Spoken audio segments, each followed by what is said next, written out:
नमस्कार दोस्तों, मैं हूं रोहित और आप देख रहे हैं हमारा यूट्यूब चैनल। तो आज की इस वीडियो में लेकर आए हैं जनरल नॉलेज के टॉप 30 क्वेश्चन जो आपकी आगामी सभी परीक्षाओं के लिए हेल्पफुल होने वाले हैं।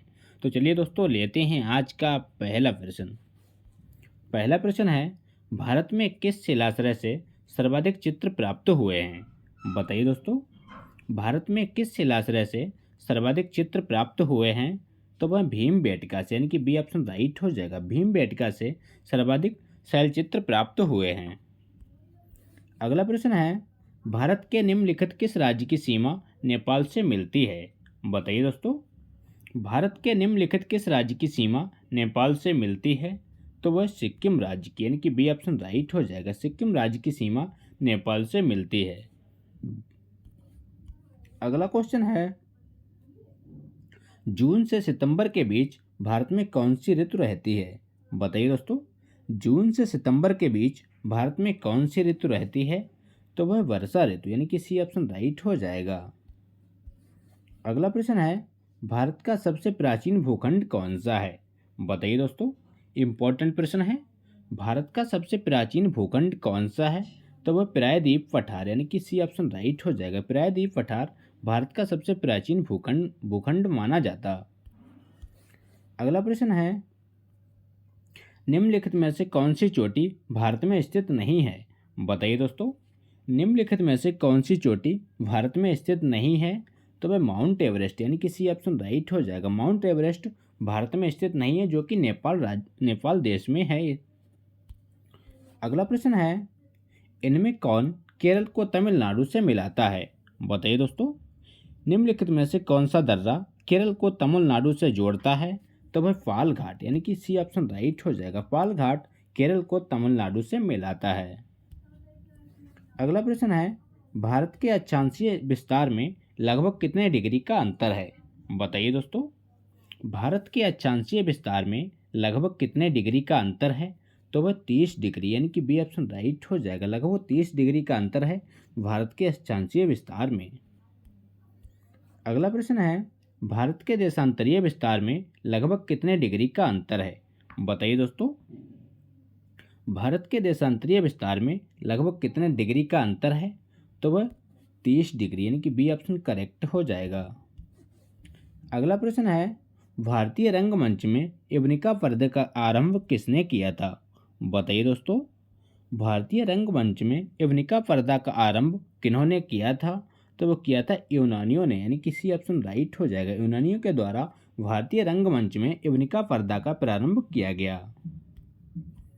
अगला प्रश्न है, भारत में स्वर्ण मुद्राएं किसने चलाई? बताइए दोस्तों, भारत में सोने की मुद्राएं किसके द्वारा चलाई गई थी? तो वो चलाई गई यूनानियों के द्वारा, यानी कि सी ऑप्शन राइट हो जाएगा। यूनानियों के द्वारा भारत में स्वर्ण मुद्राएं चलाई गई।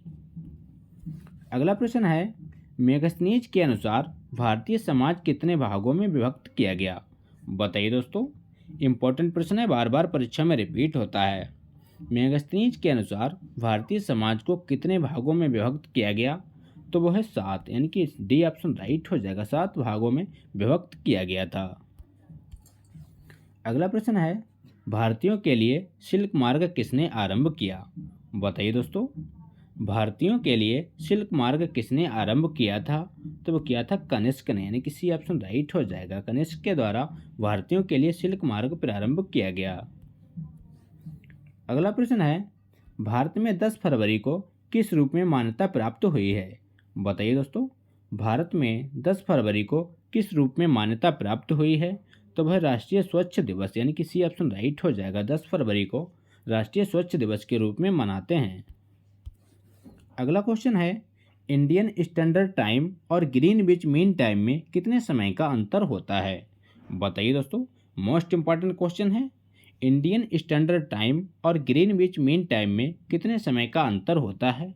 तो वो होता है 5 घंटे 30 मिनट, यानी कि बी ऑप्शन राइट हो जाएगा। 5.5 घंटे का अंतर होता है इंडियन स्टैंडर्ड टाइम और ग्रीनविच मीन टाइम में। अगला प्रश्न है, भारत के किस राज्य में विश्व का सबसे बड़ा थोरियम का भंडार है? बताइए दोस्तों, भारत के किस राज्य में विश्व का सबसे बड़ा थोरियम का भंडार है? तो भाई आंध्र प्रदेश में, यानी कि ये ऑप्शन राइट हो जाएगा। आंध्र प्रदेश राज्य में विश्व का सबसे बड़ा थोरियम का भंडार है। अगला क्वेश्चन है, कौन सा वार्षिक मेला ऊंट के व्यापार के लिए प्रसिद्ध है?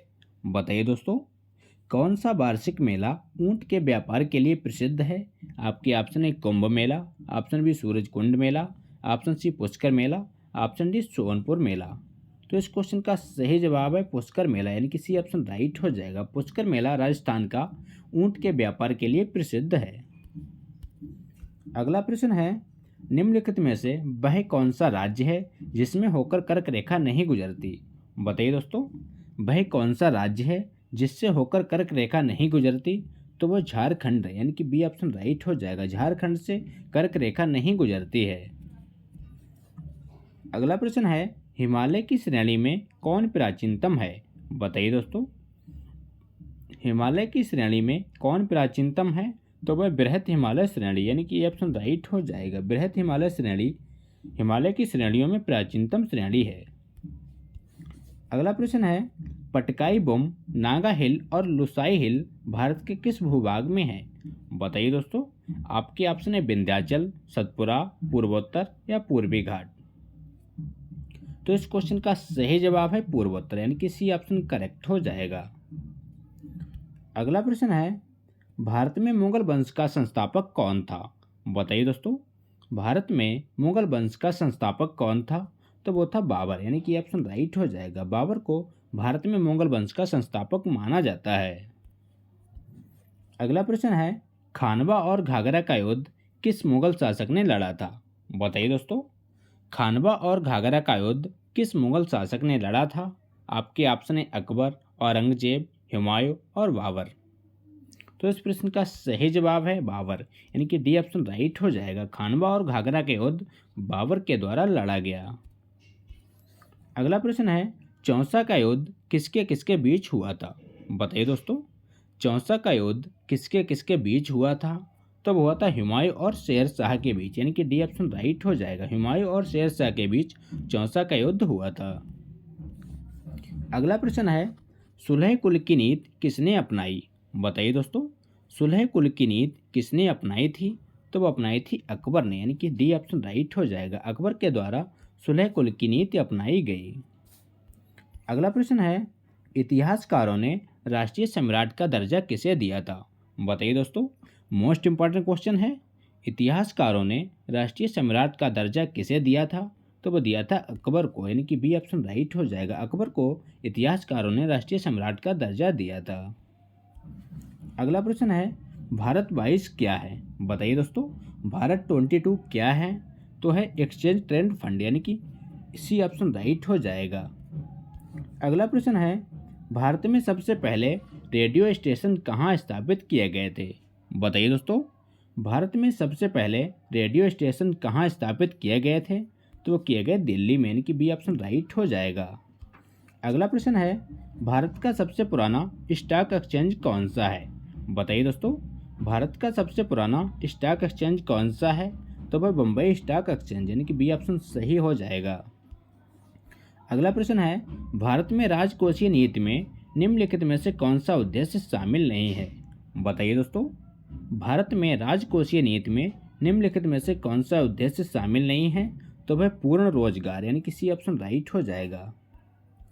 अगला क्वेश्चन है, भारत में सर्वाधिक दूध उत्पादन करने वाली बकरी कौन सी है? बताइए दोस्तों, भारत में सर्वाधिक दूध उत्पादन करने वाली बकरी कौन सी है? तो वह जमुनापारी, यानी कि ए ऑप्शन राइट हो जाएगा। जमुनापारी बकरी भारत में सर्वाधिक दूध उत्पादन के लिए जानी जाती है। अगला क्वेश्चन है, भारत में हायसिंथ नाम जंगली घास किस महाद्वीप से आई? बताइए दोस्तों, तो इस क्वेश्चन का राइट आंसर है दक्षिण अमेरिका, यानी कि ये ऑप्शन राइट हो जाएगा। तो ये था दोस्तों आज के इंपॉर्टेंट प्रश्न। अगर वीडियो अच्छा लगा हो तो लाइक करें, दोस्तों के साथ शेयर करें और चैनल पर नए हो तो चैनल को सब्सक्राइब करना ना भूलें। मिलते हैं नेक्स्ट वीडियो में, तब तक के लिए प्यार भरा नमस्कार।